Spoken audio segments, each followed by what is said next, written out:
Hey everybody, welcome to the farm. I am going to share with you today how to plate your chicken. So we have lots of videos on whole roasted buttermilk chicken, and here I have one that has just come out of the oven. And I'm going to show you how to cut it up nicely, neatly, and it's easy peasy. So what you're going to do is, I'll turn this around so you can see this. There's a bit of skin here, just snip that. Now you are going to take one leg at a time. Cut this just like so. I'm going to have to turn it around. Turn it on its side. And now I'm going to come through the back of the leg, and you see all this juice. If I'm not doing it for camera, I do it in the cast iron skillet, which is super easy. I'm doing it on the cutting board for you, so you're going to see the juice. Now you just pull the leg until it pops. There you go. Same thing with the other leg. Go down, you can see, just go by the skin fold, easy, easy, easy. Turn it on its side and cut along the back of the skin. And you'll see it when you're doing it yourself. I'm trying to do this to where the camera catches it. And then you just pop it out. This one is still super hot.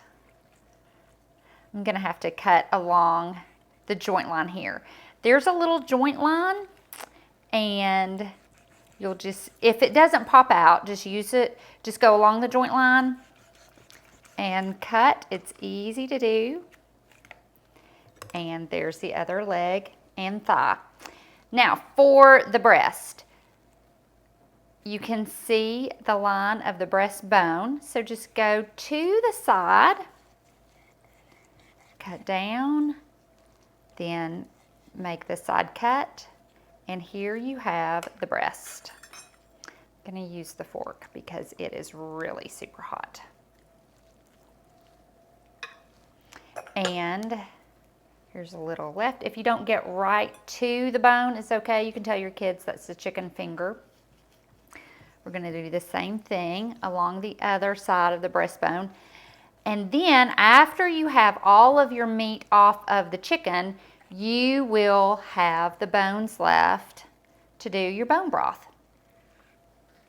If you have people who really, really love the wings, you can take the wings off here, or you can leave them on to make bone broth, because there's really not a lot of meat to them. I know some people do like the bones, and so if you do, just pull those off. Those will pop right off. And any juice that's left, you can put back in the skillet, and you can even put your meat back in there too if you want to soak up all of the gravy. And that's it. Easy peasy. Here is a whole cut up chicken that has been so easy to do. You saw me do that. It took less than 2 or 3 minutes. And that's it. Thanks.